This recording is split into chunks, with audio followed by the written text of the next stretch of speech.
Olá! Dando sequência ao conteúdo Fenômenos Humanos, o vídeo de hoje é sobre o ruído. Fazemos ruído quando a definição certa não é utilizada, a palavra certa, o termo certo.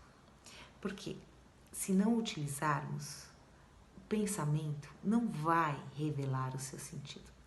A fala é a forma que o pensamento tem de se expressar. E por vezes, por não utilizarmos a palavra ou um termo correto, fazemos ruído e não nos comunicamos. Até o próximo vídeo.